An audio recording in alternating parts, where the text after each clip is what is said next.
नमस्कार, मैं हूं डॉक्टर अजय भांबी और आज हम बात करने जा रहे हैं पूर्वा फाल्गुनी नक्षत्र की। यह नक्षत्र 13 डिग्री 20 मिनट से लेकर 26 डिग्री 40 मिनट तक सिंह राशि में स्थित है। अब हम बात करते हैं इस नक्षत्र के जो घटक हैं, जो कॉन्स्टिट्यूएंट्स हैं, उनकी हम बात करते हैं। पूर्वा फाल्गुनी इस राशि चक्र का 11वां नक्षत्र समूह है जो आकाश में 133 डिग्री 20 मिनट से लेकर 146 डिग्री 40 मिनट तक फैला हुआ है और सूर्य द्वारा शासित सिंह राशि में निवास करता है। इस नक्षत्र में दो तारे हैं जिन्हें सिंह के शेर के सीने से लेकर पीठ के भाग तक देखा जा सकता है और इस नक्षत्र का जो प्रतीक है वो है, प्रतीक एक्चुअली तीन है इसके, एक पलंग है, एक मंच है और तीसरा अग्निकुंड है। और पूर्वा फाल्गुनी का अर्थ होता है वृक्ष का फल और इस नक्षत्र का जो स्वामी है वो है एस्थेटिक और ब्यूटीफुल प्लैनेट शुक्र। और इस नक्षत्र की जो देवी है, वैदिक देवी है, वो है भग। भग का यहाँ पर अर्थ है सौभाग्य और आनंद की देवी। और इस नक्षत्र का जो प्राथमिक गुण है वो है तमस और द्वितीय स्तर पर यह रजस है पूरी तरह से, लेकिन तृतीय स्तर पर ये पुनः हमको तमस मिलता है। और इस नक्षत्र का जो मूल प्रेरणा स्रोत है वो है काम, इच्छा या स्वस्थ आनंद। नक्षत्र और इसके आकार की पौराणिक कथा। वस्तुतः पूर्वा और उत्तरा फाल्गुनी अगला नक्षत्र जो है, दोनों आपस में गुथे हुए हैं और ये जो बनते हैं आकाश में 4 तारों से मिलके बनते हैं जो पलंग की 4 टांगों के समान दिखते भी हैं। और इस नक्षत्र के दोनों तारामंडलों में, यानी पूर्वा फाल्गुनी में और उत्तरा फाल्गुनी में जो थोड़ा सा अंतर है, बहुत थोड़ा सा अंतर है, और अंतर भी कहाँ से है, इनके देवताओं से है। और पूर्वा फाल्गुनी का जो देव है या देवी है वो है भग और उत्तरा फाल्गुनी का जो देव है वो है आर्यमन। ये दोनों ही देव वैदिक संस्कृति में इनका बहुत महत्वपूर्ण है और इनको बहुत ही सौभाग्य के लिए माना जाता है। ये दोनों ही देवी और देवता दोनों नक्षत्रों से जो गुथे हुए हैं, इनका जो संबंध है वो है धन से है, समृद्धि से है, सुख से है, संपदा से है और ये दोनों ही चरित्र में बहुत शुभ माने जाते हैं। वेदों में लिखा है कि इनके आशीर्वाद से व्यक्ति विजयी होता है और जो भी उसकी बाधाएं हैं उनको बहुत आसानी से पार कर लेता है। पूर्वा फाल्गुनी के जो प्रतीक हैं वो बहुत महत्वपूर्ण हैं और इस नक्षत्र मंडल का जो पहला प्रतीक है वो है पलंग। तो पलंग के कई मायने हैं। जब भी आदमी युद्ध से आए या यात्रा से आए, धार्मिक यात्रा के बाद जब वापस आता है तो उसे आराम करने की आवश्यकता है, तो फिर वो उसे आराम चाहिए। जब वो समुचित आराम करता है तो फिर वो अपनी नई यात्रा के लिए तैयार हो जाता है। और इस नक्षत्र का जो दूसरा प्रतीक है वो है अग्निकुंड। अग्निकुंड का मतलब यह हुआ कि प्राचीन समय में जब उपनिषद लिखे जाते थे या उस समय जो ऋषि होते थे अपने शिष्यों के साथ बात करते थे तो बाद बीच में एक अग्निकुंड जलाते थे। उसके प्रकाश में, उसकी रोशनी में, उसके ताप में वहाँ पर ज्ञान की वार्ता होती थी और शिष्य वहाँ पर प्रश्न करता था और गुरु उन प्रश्नों के उत्तर देता था। और उपनिषद का एक मतलब यह भी होता है, come and sit near me, you and I both will inquire about the universe. आप आइए, मेरे साथ बैठिए, गुरु बोलता है मेरे साथ बैठिए और हम और तुम दोनों मिलकर जो भी इस दुनिया के रहस्य हैं उनका पता लगाते हैं। इस नक्षत्र का जो तीसरा प्रतीक है वो है मंच या प्लेटफॉर्म। और प्लेटफॉर्म की ज़रूरत कब होती है, मंच की ज़रूरत कब होती है, जब आदमी कोई बहुत बड़ा कार्य करना चाहता हो, चाहे कॉन्फ्रेंस हो तब, या उसको ज़िंदगी में कोई नया कदम उठाना हो, बड़ा महत्वपूर्ण कदम उठाना हो, तो उसको एक प्लेटफॉर्म चाहिए। जिस प्लेटफॉर्म से जो उसका लॉन्चिंग पैड होता है, और लॉन्चिंग पैड से वो अपनी नई यात्रा की शुरुआत करता है। और जब एक मंच अगर सुरक्षित मंच हो, मंच अगर बहुत ही संतुलित हो, तो वहाँ पर जो भी आपकी भावी यात्रा है या योजनाएं हैं उनको पूर्ण करने में मंच भी एक तरह से सहयोग प्रदान करता है। शिव पुराण के अनुसार इस नक्षत्र में शिव की बारात निकली थी जो सती से विवाह करने के लिए चले थे, तब यह एक नक्षत्र वहाँ पर उदित था। तो इस नक्षत्र की जो शुभता है इससे भी मालूम पड़ती है कि इससे बड़ा इस ब्रह्मांड में कोई कार्य हो ही नहीं सकता था कि शिव का विवाह सती से हो उस समय और यह नक्षत्र वहाँ उदय हो रहा हो।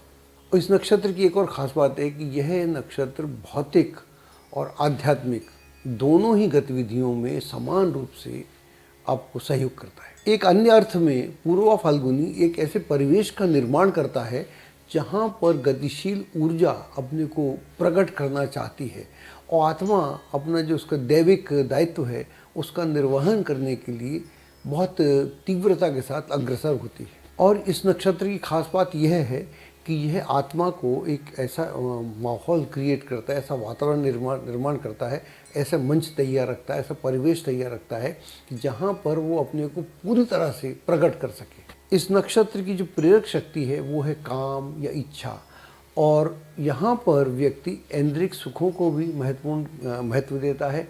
और जब उसे लगता है कि प्रचुर मात्रा में उसने ऐन्द्रिक सुखों का भोग कर लिया तो वहाँ लिप्त न होकर उनसे मुक्त होने की भी योजना बनाता है। और जब भी आदमी ऐन्द्रिक सुखों के लिए प्रेरित होगा तो उसमें ऊर्जा होना चाहिए, उसमें उत्साह होना चाहिए, उसमें एक इच्छा भी होना चाहिए, लगन होना चाहिए, वरना ऐन्द्रिक सुखों के लिए आदमी स्वयं को प्रेरित नहीं कर सकता।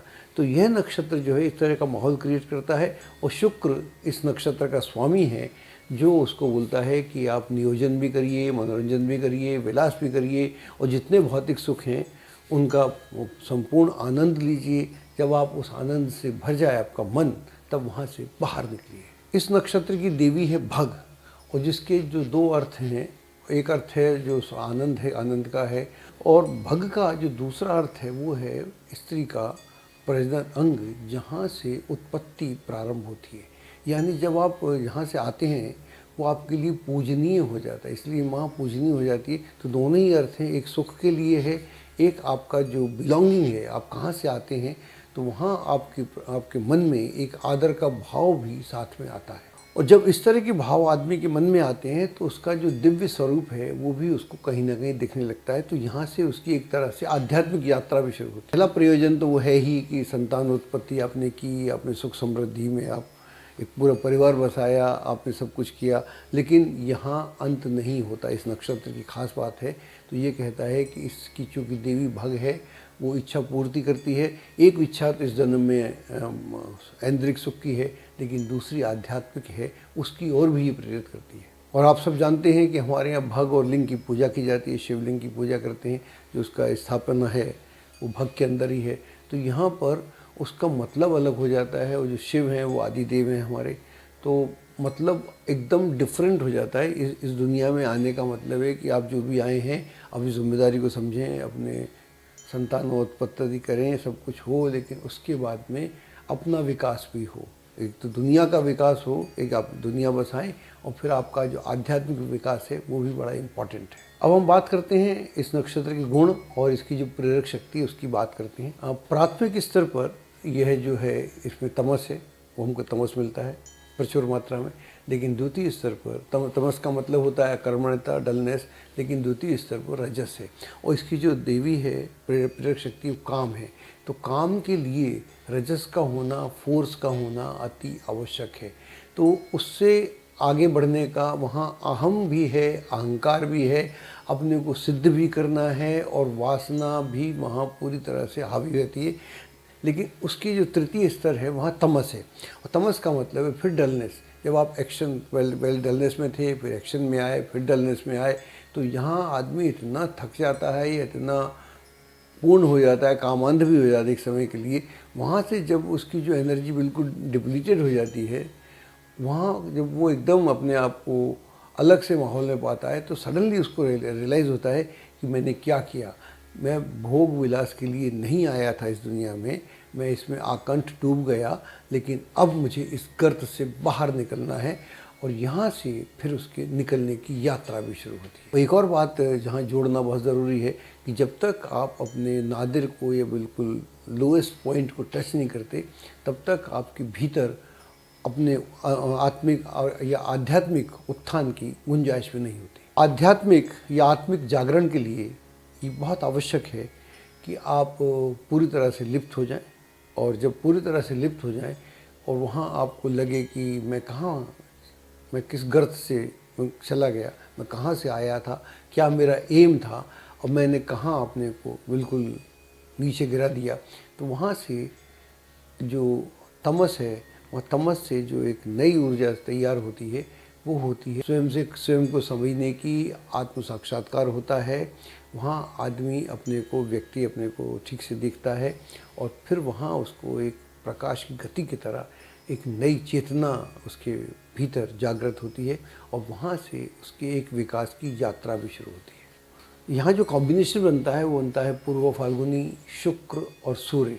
इन सब से मिलकर ये जो संयोग है ये बताता है कि आपको धन, संपत्ति, भौतिक समृद्धि से माला माल कर देता है और यह जो समन्वय है उसे राजा बनाता है, योद्धा बनाता है या किसी विशेष धार्मिक संप्रदाय का बड़ा भारी विद्वान बना देता है। बहुत ऊंचे दर्जे पर व्यक्ति पहुंच जाता है और इस समन्वय में जन्मे लोग कुछ भिन्न और कुछ अनूठा करने का मादा रखते हैं और उसके लिए वो हमेशा तैयार रहते हैं। और इन सब को करने के लिए एक जुनून चाहिए, जो इस नक्षत्र के लोगों में एक विशेष प्रकार का जुनून देखा जाता है और वो जुनून जो है उन्हें दोनों तरफ लेके जाता है। जब वो भौतिक सुख की तरफ जाते हैं तो वहाँ पर भी बिल्कुल वो वहाँ बिल्कुल जो प्राइम हो सकता है, उसका मैक्सिमम हो सकता है, उसको एंजॉय करते हैं।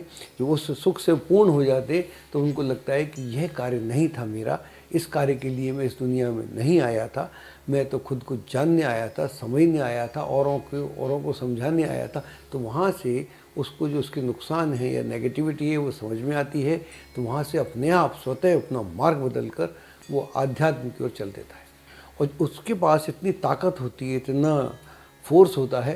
जब वो कामांध होता है तो कामांध होता है, जब काम से विरक्त होता है तो पूरी तरह से विरक्त होकर मिशन की तरह से अपने कार्य पर लग जाता है। और आप बेसिकली बहुत कल्पनाशील हैं, स्वरचनाधर्मी हैं और बड़े मौलिक हैं और आप लैंगिकता को भी एक नया अर्थ देने में की क्षमता रखते हैं। और कदाचित यही कारण है कि जो भी चुनौतियाँ होती हैं उन चुनौतियों का आप अलग रूप से सामना करते हैं और अपने पौरुष को जताते हैं। तो पौरुष को जताने के लिए बहुत सारे एंगल्स हैं, बहुत सारे एरियाज़ हैं।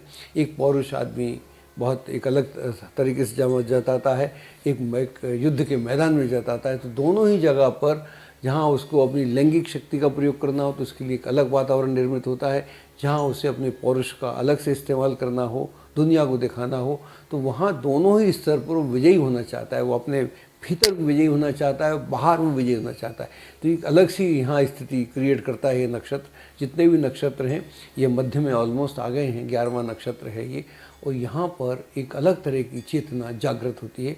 यहाँ जो व्यक्ति के अनुभव होते हैं, खुशी होती है, समृद्धि होती है।